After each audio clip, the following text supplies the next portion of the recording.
Você vai aprender nessa aula sobre amor líquido. Não sabe o que é isso não? Já ouviu falar? Já leu em algum artigo científico, até no jornal? Você já vivenciou um amor líquido? Sabe me dizer o que é? Você sabe se alguém da sua família aí vive um amor líquido? Bom, são boas perguntas. Neste vídeo, nesta aula, você vai aprender sobre esses conceitos e como aplicá-los pode fazer toda a diferença na hora de você atender ou até mesmo cuidar daquele que está aí do seu ladinho, desse adolescente que você tem aí de 50 anos. Pois é, amor líquido é um termo muito contemporâneo e tem sido muito utilizado por pesquisadores e também por psicólogos. Por que será? Vem aprender um pouquinho. Eu tenho certeza que vai fazer muita diferença na sua prática de consultório, de espaço e também na hora de escolher um medicamento homeopático, que vai fazer toda a diferença. Mas será mesmo que vai? Vou falar com você e vou te mostrar que sim. Amor líquido faz muita diferença na sua vida, dos que estão ao seu redor e também dos seus pacientes, dos seus clientes. Mas por que nós estamos estudando agora sobre amor líquido? Eu te falo um motivo. Antes de dizer exatamente qual, a gente tem que fazer uma cronologia. Por que uma cronologia? Porque as fases do namoro, elas mudaram, cara amiga. Tempos que urgem. Pois é, o mundo evolui, mas será que o amor também? Principalmente o amor líquido? Gente, mas o que é esse amor líquido? Antes disso tudo, vamos nos preocupar e nos atentar a uma coisa. Hoje em dia, as fases do namoro, elas são iguais às fases anteriores. Por que eu estou dizendo isso? Você lembra como era na sua época? Não estou chamando você de melhor idade, hein? Preste atenção. Mas na sua época, namorar era como? Era tudo de bom, era maravilhoso. Outras pessoas vão responder assim, nossa gente, para eu estar namorando, a pessoa tinha que pedir o pai e a mãe primeiro para depois namorar. Não era assim? E hoje em dia, como é namorar? Será que existe namoro ainda? Não sei te dizer, mas é capaz a gente concluir até no final dessa aula se existe ou não namoro. Mas quais são as fases do namoro atualmente? Será que elas coincidem com as fases de namoro anteriores, como na década de 40, na década de 50, na década de 60? Será que mudou tanto assim? Bom, hoje em dia a gente tem alguns conceitos sobre o namoro que é muito importante. E muitas vezes as pessoas elas sabem ou vivenciam aquilo, mas não sabem, não têm a mínima ideia de que nome que dá a tudo isso, né? A gente não sabe o nome. Mas eu fui conversar com alguns adolescentes e com alguns jovens maduros. Gente, eu conversei com um jovem de 40 anos que está nessa fase aí, tá? Então, nada de ficar achando que é de 18 anos, não. Eu tô falando uma faixa etária e que realmente isso me deu assim, uma certa... Eu falei, nossa, eu tenho que abrir mais a mente para isso. Pessoas de 30, pessoas de 40 estão vivendo relacionamentos que parecem relacionamentos de adolescentes. Nada contra, não é esse o julgamento, nem essa preocupação, não é? O que a gente está pensando aqui é por que ele chegou nesse ponto e o porquê disso tudo. E aí eu conversando com essas pessoas, eu falei assim, então, como é que é namorar? Bom, antes de namorar, a gente tem algumas fases. Tá, tem a fase do olhante. É você, antigamente a gente falava paquerar, né? Ficar olhando, só olhando. Eu tô paquerando aquele rapaz. Tô só olhando. Ou então flertando, coisas desse tipo. Hoje em dia a gente tem o olhante, ele só olha, fica olhando. Depois tem o conversante. Quando a gente fala de conversante, vocês estão rindo aí, mas é tudo verdade. Quando a gente fala de conversante, a gente está querendo dizer que não é de conversar, não. O conversante geralmente é no celular, trocando mensagens pelo Zap, trocando mensagens pelo Insta, que é o Instagram, ou ainda pelo Face, que é muito raro pessoas jovens trocar mensagens pelo, que é o Messenger, né? Então, para conversar, primeiro a gente tecla no celular para ver se o papo rola. E daí, depois que a gente conversou, a gente encontra, e se for der tudo certo, se deu match, aí você vai e fica. O ficante não tem nenhum compromisso. Eu posso ir ficando. Eu posso ficar com um e gostar de outro e ficar com outro, que por sua vez o outro gosta de outra que pode ficar com outra. Estão me entendendo? Então, tudo muito democrático. Até então, para chegar à fase de namoro, é uma distância muito longa. Quando a gente chega na fase de namoro, aí eu e você temos um acordo. Você não vai ficar com outras meninas. Não vai. É só comigo. Esse é um namoro. E daí a primeira coisa que acontece geralmente é ter uma aliança de compromisso para falar tipo, você está comigo. O mundo mudou, né? Pois é, mudou bastante.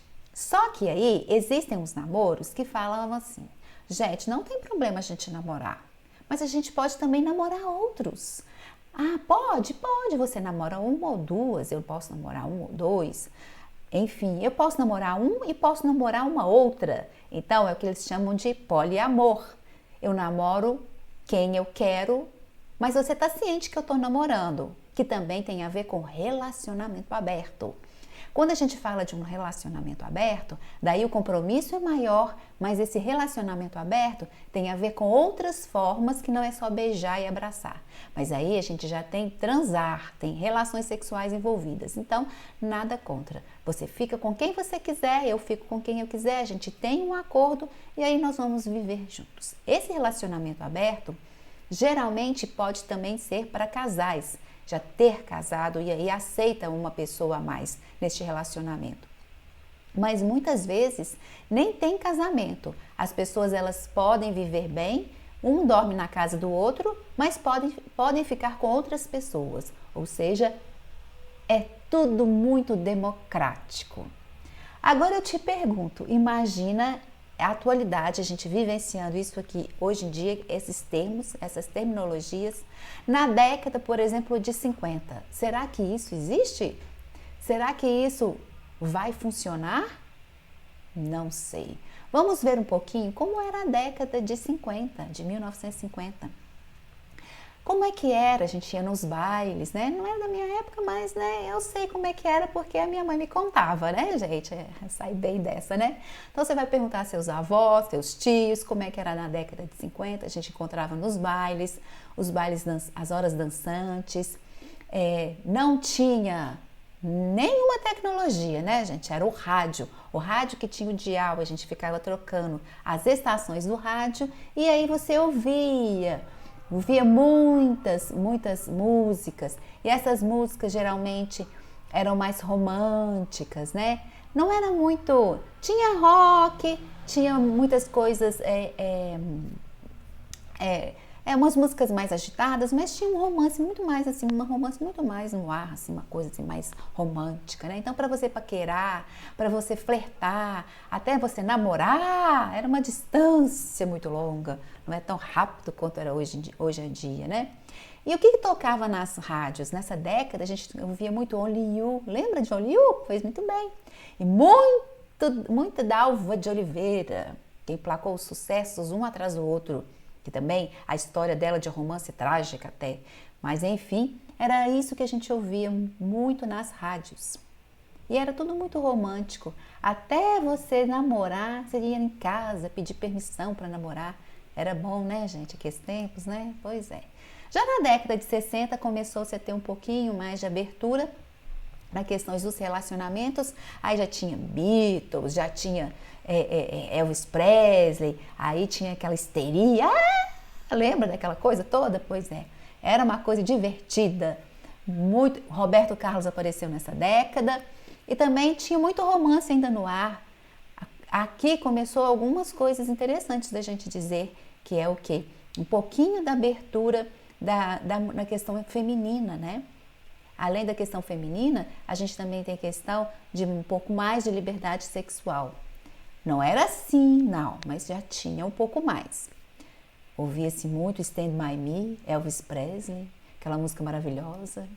E quando a gente chegou na década de 70, aí de 70 já começa a questão do Woodstock, que foi em 69, e aí começou aquela abertura, paz e amor, né, o momento, aquela coisa da paz e amor, um pouquinho de sacanagem, né, aquela coisa assim.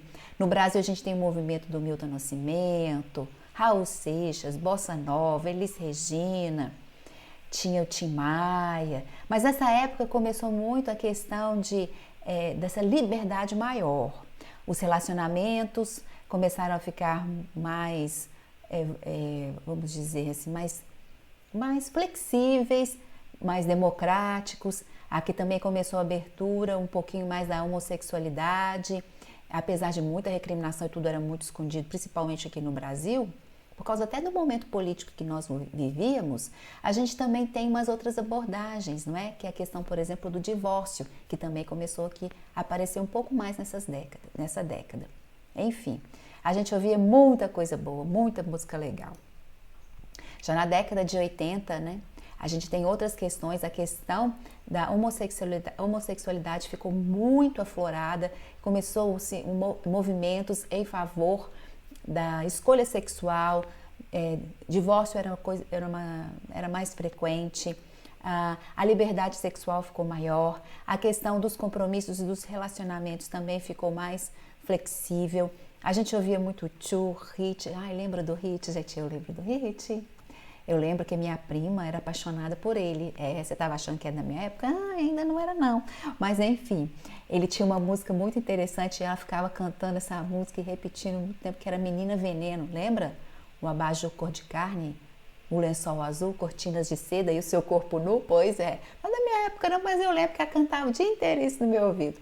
Bom, tem Vando, Fogo e Paixão, tinha a questão uma das músicas consideradas mais lindas até hoje, de todos os tempos, quando o assunto era amor, era In This Love, que é do hit da Diana Ross. Gente, como era lindo o amor, né? Mas o amor foi modificando a partir desse momento. Era uma época muito alegre, roupas coloridas, começou com a academia, fazer ginástica, as roupas eram todas, era uma confusão de cor, né? A gente tinha aqueles biquínis, asa delta, aquela coisa toda, e roupa colorida, e tênis colorido, a gente brincava na rua, não é? Naquela liberdade toda. E a questão do amor era tardia, a gente não pensava em namorar muito tardiamente, né? Em tempos atrás, casava-se cedo porque vivia também pouco tempo. A gente não tinha uma expectativa de vida tão grande assim. Então, casava-se cedo, constituía família, tinha muitos filhos, e aí vida que segue, né? Enfim. Já na década de 1990, o que a gente assiste? Há um movimento muito maior, não é? Em questão da liberdade sexual, liberdade de escolha do parceiro, da parceira. Ainda tinha muita discriminação, mas começa um movimento de amor, aquele amor raiz, que são os sertanejos, né? Chitãozinho Chororó, Leandro Leonardo, volta um pouquinho de música brasileira, que é o Skank, aquelas músicas mais apaixonadas, mas o amor já tinha outro significado. Não era uma questão de amor platônico, você quer. Lógico que existe ainda isso até hoje, não é? Questões muito, a gente fala de questões de supressões mesmo, mas começou-se a ter uma nova abordagem de liberdade, de escolher quem que você quer, ser o que você quiser, ainda com discriminação. Mas com o sertanejo, o negócio ficou mais assim aflorado, a questão do amor. E o amor era cantado, né? Nos 4 cantos. Quem é que nunca cantou o amor? Até eu cantei o amor, não é? Pois é, então.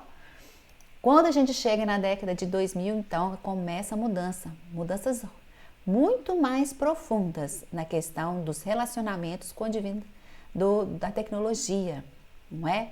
Aí, as cartas de amor, lembra que a gente fazia aquela coleção de papel de carta, toda perfumada, cheia de flor, aquela coisa maravilhosa para mandar para a pessoa amada? O negócio começou a virar e-mail, né? O negócio começou a virar e-mail. A gente começou a fazer trocas de e-mail em vez de trocas de cartas, álbuns de figurinhas ainda existiam, né? Por exemplo, a Maré, mas não era aquela coisa tão assim, é uma coisa mais eletrônica, começou a ficar mais distante o contato físico, no nível de, em vez de mandar uma carta, manda um e-mail, não é? O telefone celular começou a aparecer aí com novas tecnologias. O telefone começou a ter uma importância muito grande em nossas vidas. Encurtava o tempo, não é? Em vez de você ir lá, você lembra do orelhão, pôr a ficha, isso há 30 anos atrás, e vou ligar para alguém, não. Ficava mais prático, mais rápido com o celular. Troca de mensagens pelo celular. E isso foi mudando também as relações afetivas. Ao invés de você chegar lá e fazer uma serenata de amor e uma declaração, aí o que você faz? Manda uma mensagem. Tudo muito rápido, começou a ter maior velocidade as informações, até nas questões afetivas e amorosas. E nos relacionamentos também isso fica muito evidente. Então você ouvir Ivete Sangalo, Jota Quest, Beyoncé, Norah Jones, mas o sertanejo estava lá, firme e forte. Quando a gente fala já na década de 2010, já teve uma brusca mudança. Por quê?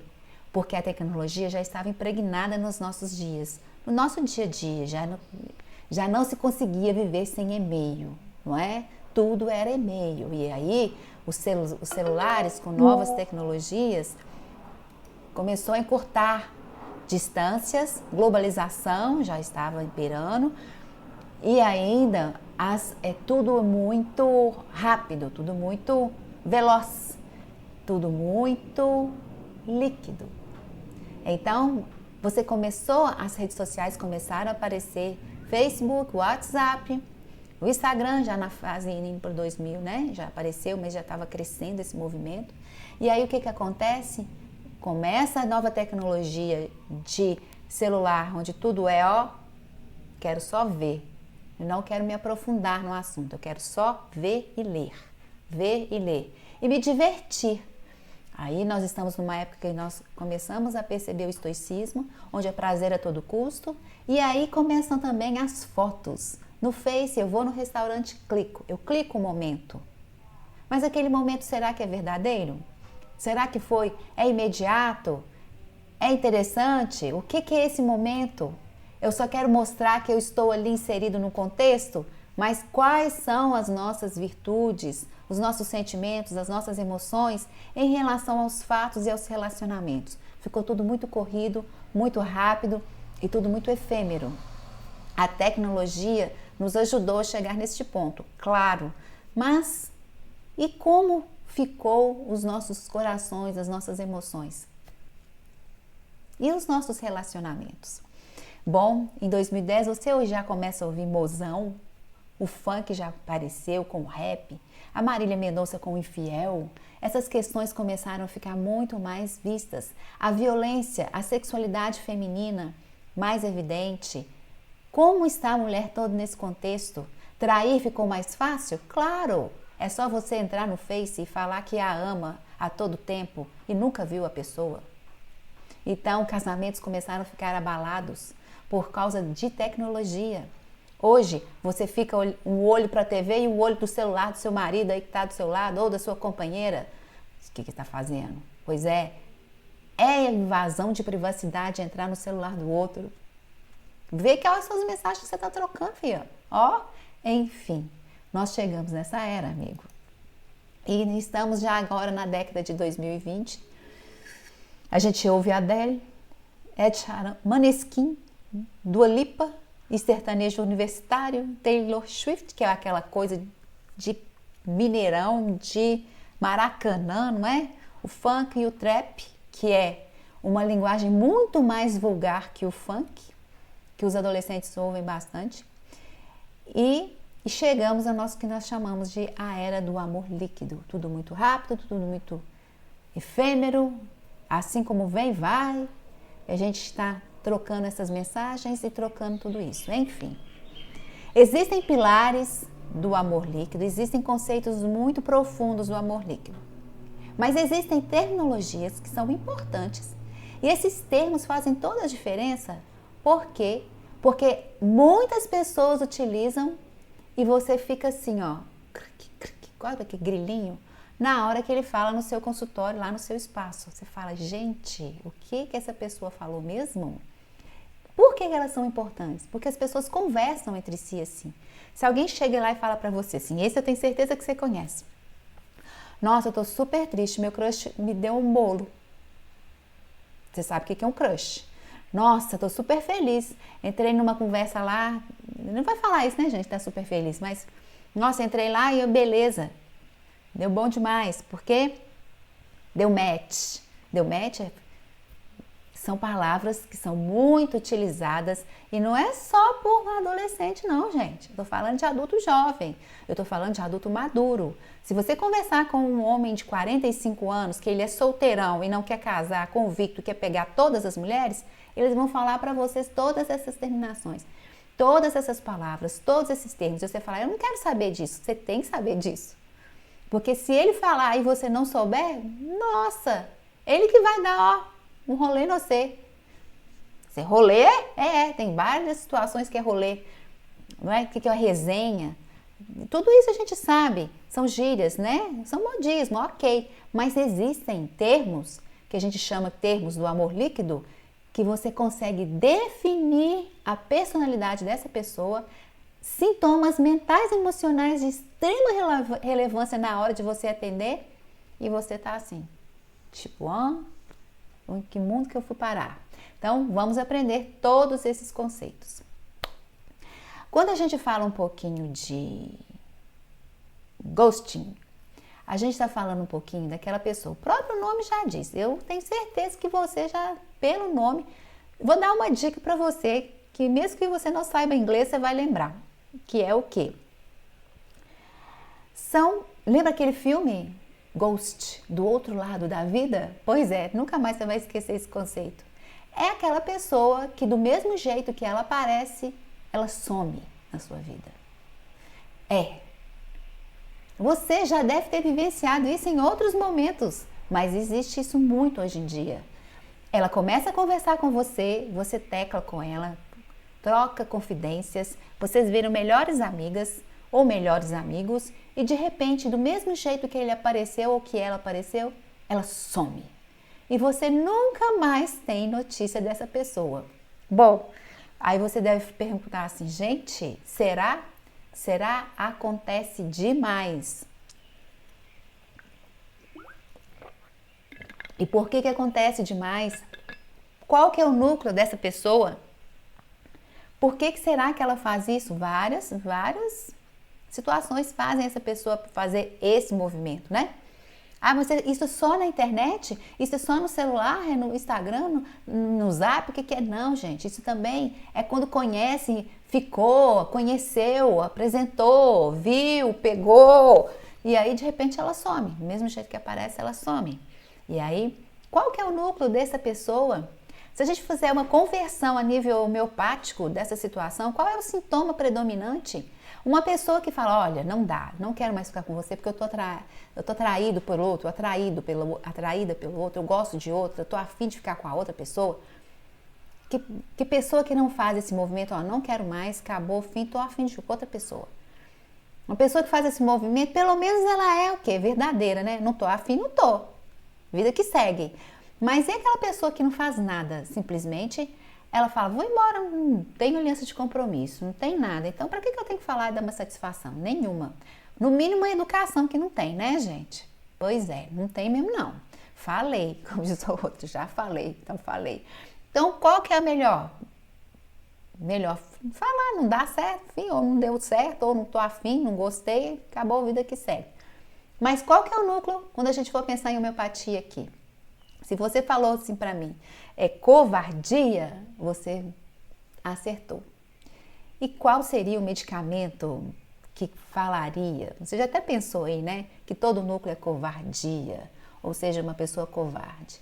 Licopódio seria um? Sim. Se a gente for pensar na questão do repertório, quando a gente fala de licopódio, ele é 3 pontos. Assim também como, por exemplo, o geucêmio, o amônio carbônico também é. No menor pontuação a gente tem briônia, a gente também tem Pulsatila também é um pouco assim, covardia, não consegue terminar uma coisa e vai deixando rolar. Então, é um termo que se alguém falar para você, você fica esperto, porque essa pessoa, o núcleo dela é covardia. Aí, é um jeito diferente de aprender homeopatia? Claro que é, e é super diferente. Agora, quando a gente vai falando sobre curving, a gente está falando, o próprio nome já diz para você, curva, tipo, assim, ai gente, eu conquistei a pessoa caiu na minha lábia, eu fiquei com ela apaixonou por mim, eu não tenho culpa do meu charme, tem? Será? Não sei. As pessoas gostam de mim assim, não é mais ou menos assim que essa pessoa pensa? Mais ou menos assim, ou seja, ó cara, eu sou o cara, não é? Eu sou a cara, tipo.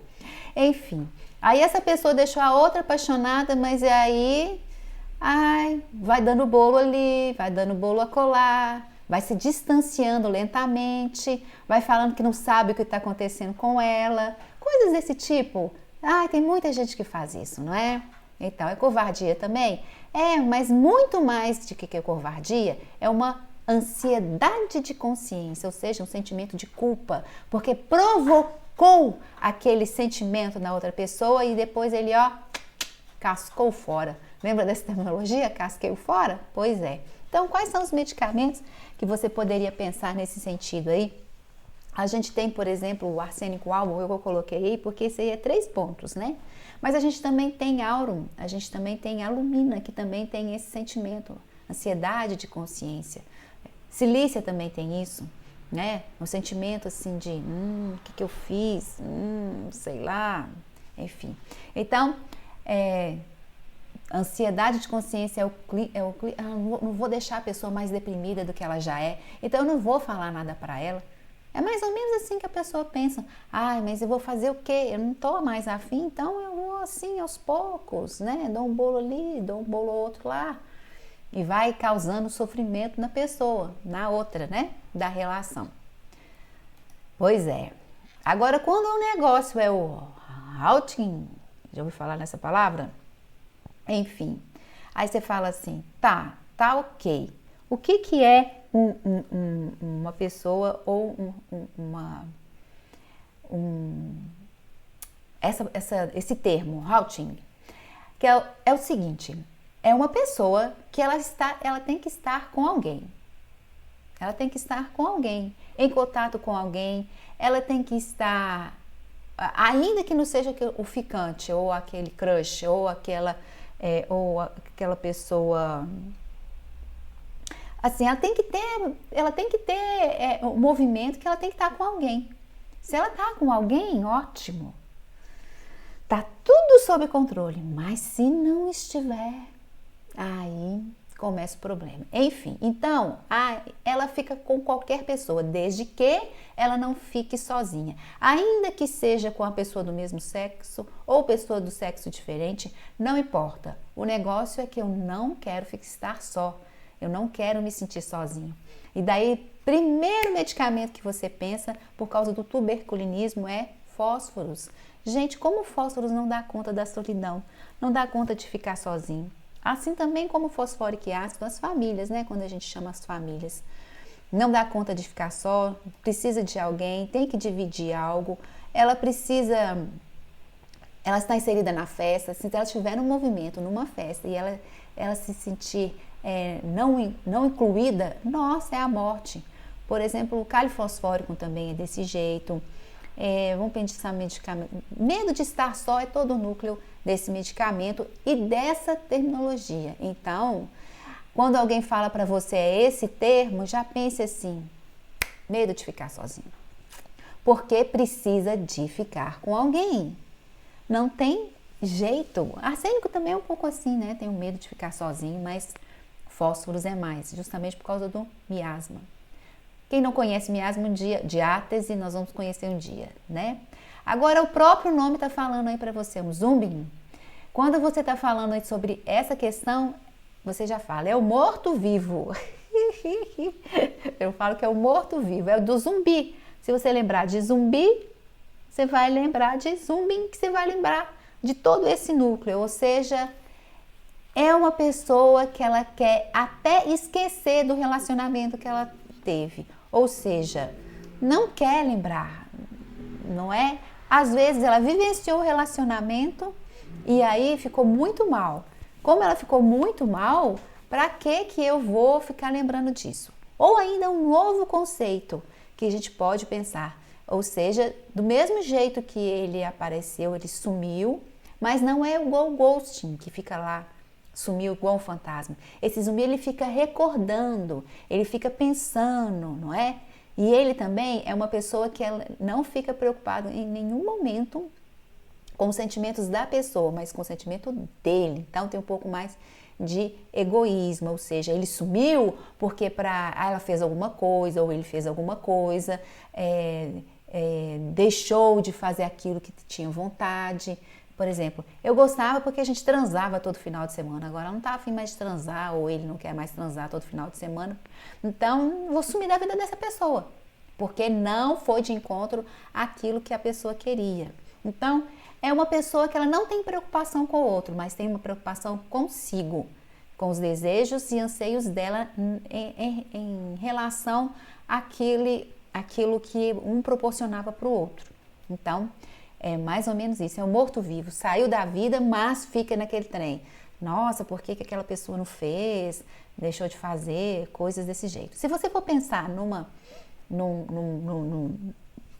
núcleo disso tudo, uma pessoa insolente, né? Uma pessoa que deixa o negócio ir e não resolve, fica aquele negócio mal resolvido, coisas assim. Então, outros medicamentos também que pode ser nessa vibe é a platina. A platina é um pouco assim, não é? Ela, Veratrum albo também é um pouco assim, porque não está bom para mim, então azar é seu. Literalmente assim. Estão gostando, né? Pois é. Nós chegamos nesses tempos, amigos e amigas. Enfim. Agora, quando o assunto é obsessão. Uma obsessão por uma pessoa. E todo o núcleo a gente tem de obstinado, não é? A gente está falando do stalker. A gente está falando de uma pessoa que persegue a outra em tudo. É na rede social, é no trabalho, é tomando café na esquina, é na padaria comprar pão, é ir no clube, é ir naquela maratona, na corrida, é no movimento espírita, é na igreja, é em tudo quanto é lugar. A pessoa, ela simplesmente fica obstinada, obcecada por outra pessoa e aí ela começa a segui-la e vira uma obsessão na vida dela. Porque tudo na vida dela é aquela pessoa. A gente pode pensar um pouquinho aí até aquelas pessoas que são fãs de artistas, né? Por exemplo, aquele movimento da Madonna que teve aqui no Brasil. Você viu aquelas pessoas que saíram lá de não sei aonde para ir, eu tenho que ver, eu sigo, eu visto, eu tomo conta, enfim. Então, são pessoas que vocês têm que talvez evitar um pouco, porque não sei, né? Não tenho a mínima ideia de que um stalker pode fazer. Mas lembre-se sempre, é um obstinado, sobe em árvore. Aí para achar um pedaço do prato que a pessoa, um papel, coisa assim que pegou, coisa nessas, né, uma mente meio doentia, meio patológico. Mas um dos medicamentos que a gente sempre pensa na questão de obstinado, porque tem ritual, tem mania, tem obsessão, é o argento nítrico. Mas tem outros medicamentos também que têm outras características nesse sentido. Por exemplo, a gente tem o anacardium, que tem a questão do obstinado. A gente tem, por exemplo, tarêntula, que também é muito obstinado. Nux vomica, em alguns casos, eles são obstinados por negócios, né? Enfim, então, toma cuidado se alguém falar que aquele cara ali, ó, ele é meu stalker. Tipo, socorro, né? Enfim, vamos lá mais um pouquinho. Agora, quando a gente fala de uma pessoa que termina, vai e volta, tem uma pequena nostalgia, um saudosismo, é aquela coisa assim, terminei, mas nossa, sinto tanto afeto por ela, nossa, não consigo ficar sem sentir pelo menos o cheirinho dela um dia, uma vez na semana. Nossa, a gente terminou porque nosso momento não é agora, mas você sempre vai morar no meu coração, sabe essas coisas? Tem a ver assim, tipo, a pessoa foi embora, mas tá te rodando ali, ó, não consegue te largar. É igual dançar. Você tem um parceiro, aí ele fala, não quero mais dançar com você, eu quero ver outras oportunidades. Aí vai dançando com outras pessoas, mas sempre volta no seu pé e pisa nele ainda por cima. Então, é mais ou menos isso aí, a gente chama isso de orbiting. É a mesma coisa que está orbitando, está ficando na... Pode ser, por exemplo, um núcleo de indecisão, de uma pessoa que não sabe o que quer, tem tantas opções, quem sabe você, não sei ainda, ou mesmo de saudosismo, como eu falei, nossa, mas nós vivemos tantas emoções, não é? Uma coisa mais ou menos desse jeito. Para mim, e eu fiquei pensando nisso tudo, natro muriático representa muito bem essa terminologia, mas tem outros também, né? Medicamentos que também poderiam também lembrar isso tudo. Por exemplo, um Ignácio é muito assim também, não é? Fica aquela coisa de nostalgia, né? De querer de novo. Laquesis também tem um pouco disso. Mas não é tanto quanto, por exemplo, um natro muriático, não é? Enfim. Bom, vamos continuar. Agora, quando o negócio é o bitim, aí você fala, não. O que é que será isso? Isso é o seguinte, amiga, amigo, isso já aconteceu com você e eu tenho certeza absoluta. É uma pessoa que é assim, eu fiquei com você, mas aí tem uma outra oportunidade ali que eu sempre tive vontade de ficar, e aí vou ficar com ela, mas assim, você tá lá, pode me esperar que eu volto. Ou seja, você é a opção do banco de reserva. É isso mesmo. Sabe aquela pessoa que, quando ela não tem ninguém, ela vai te ligar e falar, vamos sair? Você é a minha segunda opção. Quem quer ser a segunda opção nessa vida, gente? Que é isso? Não, não é assim não. A vida tem que ter outros princípios e outros...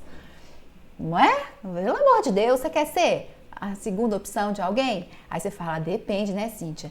Se não tiver nada melhor, fazer o quê? Pelo amor de Deus, cadê sua estima? Cadê seu amor próprio? Não, senhora. Não faz isso não. Ou seja, aí é aquela pessoa... Eu falo que assim, isso não é aquela pessoa sem escrúpulos, não é? Tipo, você é a segunda opção de outra pessoa quando ela não tem nada melhor para fazer? É um cara sem escrúpulos. Então eu coloquei aí como núcleo de todo esse movimento aí, inescrupuloso. E quem é primeiro para mim, e é na matéria médica também, é ácido nítrico ou nítrico ácido, não é? É o cara que fala, não tem nada melhor, vai ser isso mesmo. Faça-me o favor.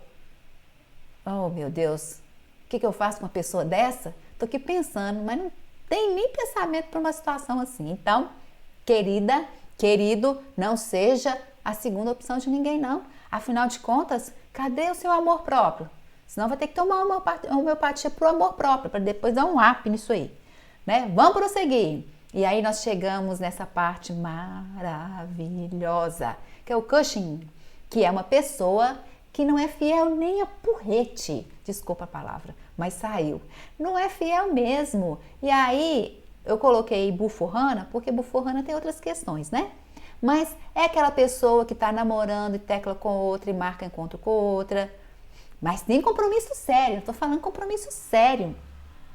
É uma pessoa que engana a outra. Isso aí é que engana. A gente namora 2 anos. Você já vai para minha casa e dorme lá. Conhece meu pai, minha família, meus primos, meus tios. E aí você tá lá traindo na minha cara, lá durante o jantar, que falou, tem uma ligação para atender? Faça-me o favor. Não sei o nome disso aí também não, mas é uma pessoa que trai, enganadora, infiel. E aí, buforrana é mesmo. Nitriácido também é, fósforos também é. Agora eu vou falar para todo mundo. Sépia também faz isso, ópio também faz isso. Aí você fala, Cíntia, que coisa cruel. É cruel mesmo. Pois é, então, trai com força mesmo. Pulsatila também faz isso, gente. Faz, pulsatila trai. Mas a pulsatila trai porque o outro fez alguma coisa com ela. Tô defendendo pulsatila, né? Fez alguma coisa com ela e aí ela vai e fala assim, eu não posso me vingar, então eu vou fazer o quê? Eu vou trair. Principalmente com a pessoa que tem mais dinheiro que você. Agora a platina não trai, porque ela fala o seguinte, eu não vou trair, eu vou trocar mesmo. Não é? Então, negócio meio mesmo. Agora laquesis, para conseguir uma coisa muito melhor que vai dar para ela uma posição, ela também faz isso. Mas fica com o outro também. Mas se o outro também não está dando para ela aquilo que ela precisa, que é um sexo bom, ela também vai, pula a cerca. De ir com força. porque afinal de contas eu preciso de amor, não é? Preciso. Se você, que é meu companheiro ou minha companheira, não me dá o suficiente, aí vida que segue, amiga, que eu vou ficando lá, porque também você vai me dar uma posição social, não é? Vai me dar um valor, tipo, eu tenho uma casa grande, uma mansão, alguma coisa assim, mas aí você também não tem um sexo bom desse jeito, então eu vou trair, não é? Não me satisfaz plenamente, então vou ter que arrumar uma situação, né? Melhor.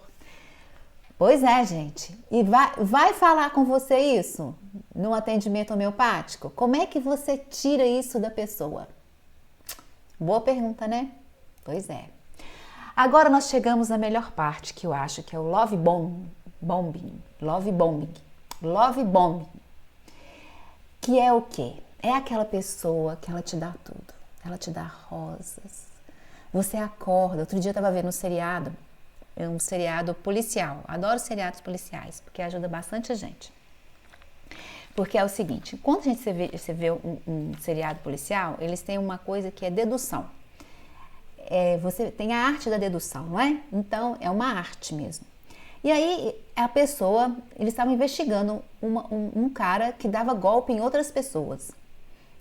E ele fazia o quê? Ele conquistava essa pessoa, então dava joias, ramalhete de flores, roupas, né? Ele falava assim, nossa, seu cheiro é maravilhoso, o amor, você dava diamante, dava isso, dava aquilo tudo, até conseguir o que a pessoa queria.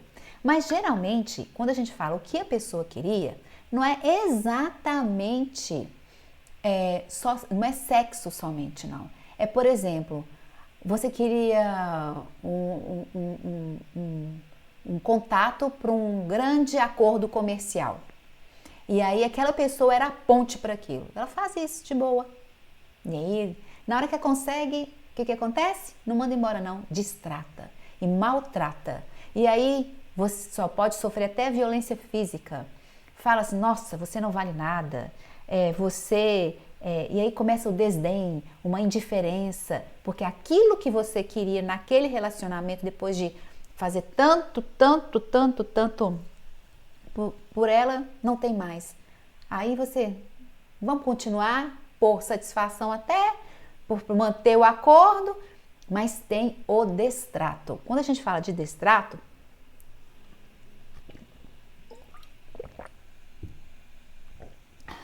desculpa, gente, sede, né? Destrato, a gente está falando de maltrato mesmo, né? De não tratar bem, de não tratar com amor, não tratar com...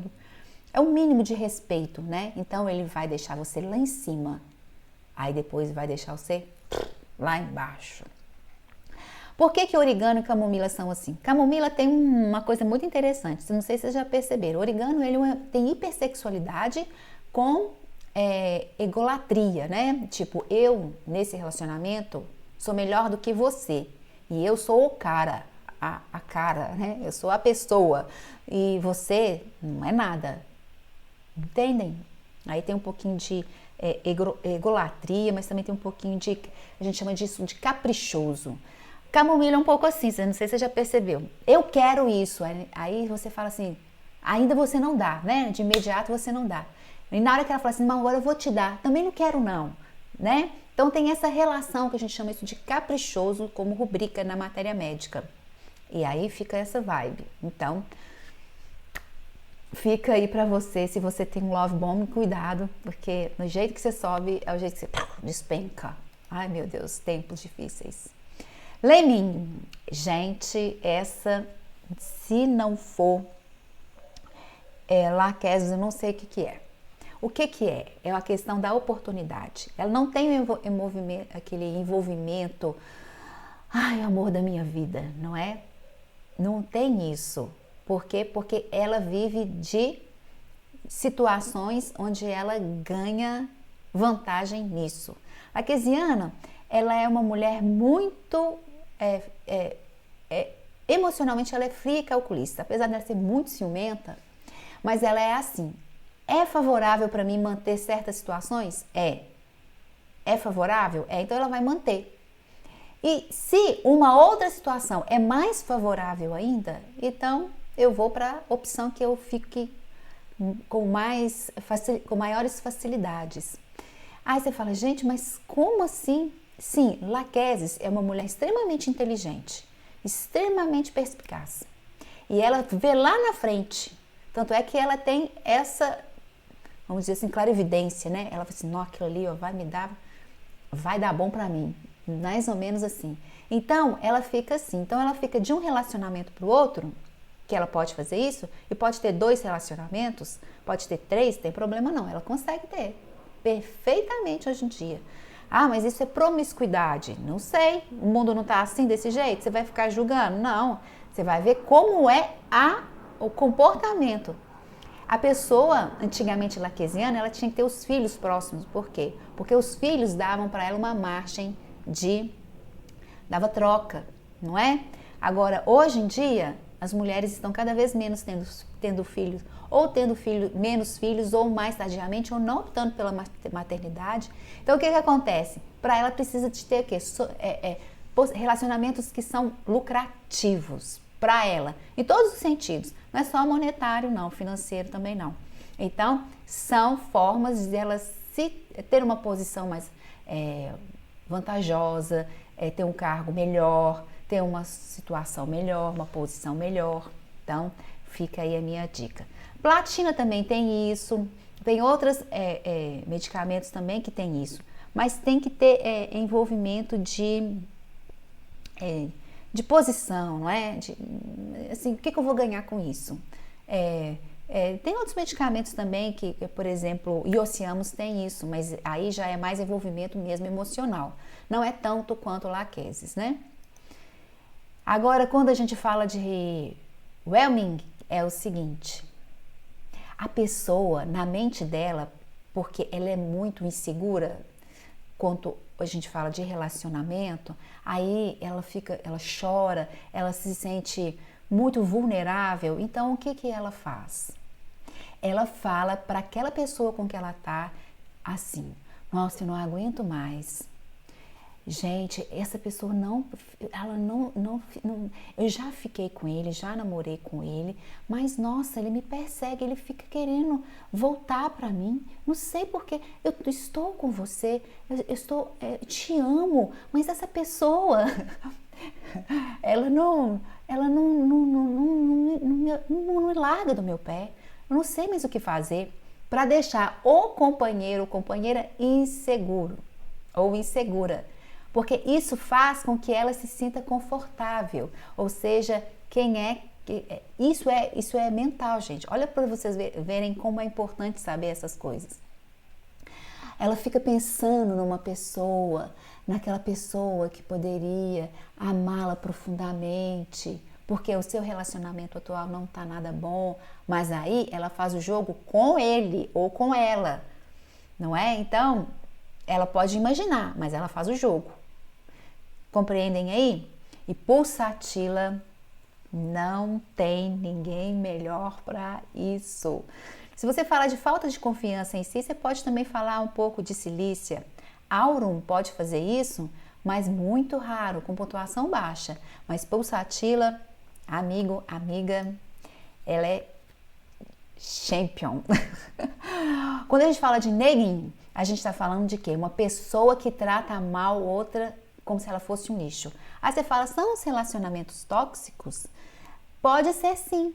São relacionamentos tóxicos, fica zombando, fica falando assim, nossa, sua orelha é esquisita, nossa, que cabelo que é esse? É um crítico e que vai na ferida e faz assim, ó. Sabe essas pessoas? Por isso que eu coloquei Veratrum aí, porque Veratrum, ele não tem piedade, ele não tem nenhuma consideração por você. Quando a gente fala dessa personalidade, a gente pensa sempre em egolatria também. São pessoas que ela é a pessoa. Quem é você em comparação a mim, que sou todo poderoso? Licopódio, quando ele está por cima da carne seca, gostou, né, da terminação? Ele é um pouco assim.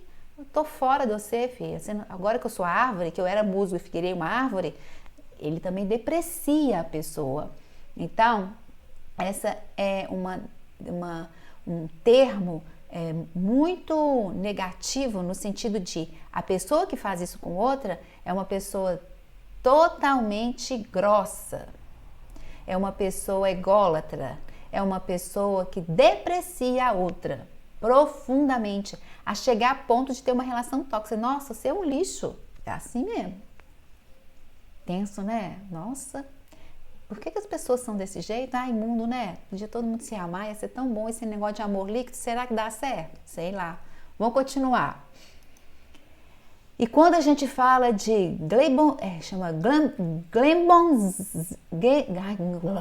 Glembonsling, não é? A gente está falando daquela pessoa que se entrega totalmente por amor à outra e a outra ela não tem um pingo de respeito com a outra. Não é de zombar, é de estar ausente, de dar bolo, de falar que vai, de falar que tem compromisso e deixar a pessoa à mercê dela. E aí a outra pessoa ela vive num relacionamento que ela é totalmente excluída. E aí, por falta por estar totalmente envolvida com aquela pessoa e ela não consegue sair daquele relacionamento, ela continua vivendo aquilo. É como se fosse um bumerangue, vai e volta, vai e volta. E aquela pessoa, ela dá migalhas. Quando a gente fala migalhas, é assim, o que sobra dá. E Oceamos é uma pessoa que ela ama profundamente.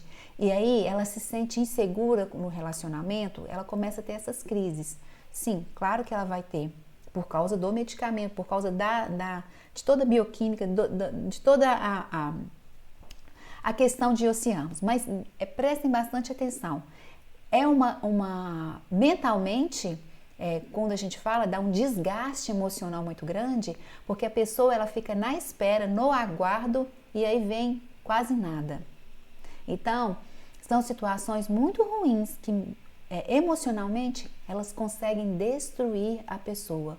A nível emocional não sobra nada, não é? E aí ela pode deprimir, pode ter surto, pode fazer um monte de coisa, porque ela não tem aquilo que ela tanto almeja, né?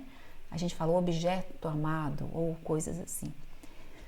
Pois é, muito ruim. Assim como em Oceamos, a gente também tem buforrana aí, a gente tem um pouco de platina. Anacardia um pouco cruel, né? A gente tem um pouco aí de crueldade também, né? Todo esse núcleo aí passa por um pouquinho de imoralidade, falta de empatia com o outro, né? Um se coloca no lugar do outro. E fica assim, porque também é até bom ver uma pessoa assim, né? Pois é. E chegando aos finalmente, para a gente falar um pouquinho aí, a gente tem essa expressão que se chama kitchen fishing, tão utilizada por tudo quanto há, todas as pessoas que vocês puderem imaginar, que estão na mídia, que estão fazendo algum movimento numa rede social, qualquer coisa que vocês puderem imaginar em termos de tecnologia, de Instagram, de Facebook, de qualquer coisa, elas fazem.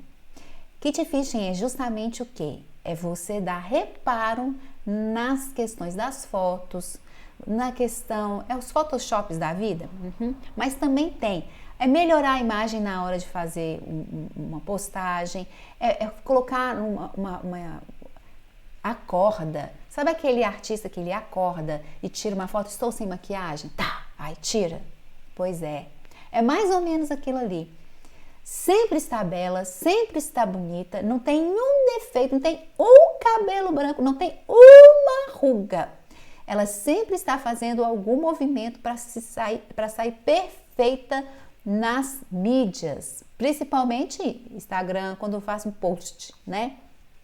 A gente chama isso de kitchen fishing. Gente, que tenso, né? Como é que nós mudamos totalmente a concepção de beleza? Lembra beleza como é o conceito? Se eu falar com você assim, Elizabeth Taylor, você deve falar, nossa, mulher bonita demais. Grace Kelly, Alain Delon, não é? James Dean. Agora vamos falar, por exemplo, dos atuais, agora tempos mais remotos, assim, tipo Tom Cruise, que você vê. Pessoas que falam assim, nossa, que beleza, né? Maravilhoso. Hoje tem tanta coisa, harmonização facial, tem cirurgia plástica, ainda tem a rede social que te dá recurso para você sair sempre perfeita na foto. Todo mundo fala assim, gente, essa pessoa não envelhece nunca. Como assim? Não é? Enfim, essas terminologias todas aí para vocês se divertirem. Porque dá para divertir um pouco, né? Mas também dá para você, meu óculos até é torto, para tratar bastante de muitas pessoas com esses termos, certo? Então eu convido você a ler um pouco mais sobre esse assunto, entender o que é o amor líquido, como a gente deve encará-lo, se isso é uma tendência mundial, se veio para ficar, se não veio, como isso vai afetar na hora de você tratar de alguém, como abordar, quais são os medicamentos que você pode utilizar, o que você pode, como você pode agregar valor no seu atendimento com essas questões e pode fazer muita diferença na escolha final do medicamento. Isso é tão importante quanto a questão da sexualidade. Também é importante você saber o que é gênero, o que é identidade. Por que esses termos vieram à voga? Agora a gente tem que se atualizar perante isso. Como você vai tratar, por exemplo, uma pessoa que ela tem um relacionamento homossexual, se é a mesma coisa? Lembre-se sempre que Hahnemann falou também que a prática sexual, a escolha sexual também faz toda a diferença na hora de você tratar. Parágrafo 5º do Organon. Vai lá. Enfim, então convido você a ler o meu novo e-book, Manual de Homeopatia em Tempos de Amor Líquido. Aí embaixo nos comentários vai estar o link, você vai ser levado até a página de vendas. Lá você vai ver um pouquinho mais sobre esse assunto, do que se trata, quantas páginas são, como foi feito, com casos clínicos, medicamentos novos, matéria médica referente à questão de amores líquidos e que pode fazer muita diferença. Fez muita diferença para mim. Aprendi muito sobre as questões de relacionamentos de amor líquido e como isso influencia na vida da pessoa. Totalmente. No trabalho, nas relações afetivas, nas relações familiares, o quão é isso importante. E às vezes, muitas pessoas, elas não abordam, conheço muitas mesmo, que não abordam esse tipo de pergunta na hora de tratar de questões físicas, que às vezes tem a ver com supressão sexual. E não estou falando só sexual, não. Relação afetiva, de amor, isso a gente já aborda. Mas nesses tempos atuais, será que a gente está preparado para essa nova era? Então, fiz com muito carinho e escrevi esse e-book para você entender e compreender quais são as novas possibilidades dos relacionamentos e como tratá-los. Fico à disposição. Esse é o primeiro de muitos vídeos, aulas que eu vou fazer a respeito deste assunto. Me siga no Instagram, me siga no Face, me siga também no YouTube. E se inscreva lá, sempre vai ter novidade. Agora eu farei mais vídeos sobre esse assunto que é tão pertinente, tão contemporâneo, tão atual e que nós precisamos muito de entender todo este conceito e contexto. Um beijo no coração de vocês que ficou até aqui. Até a próxima!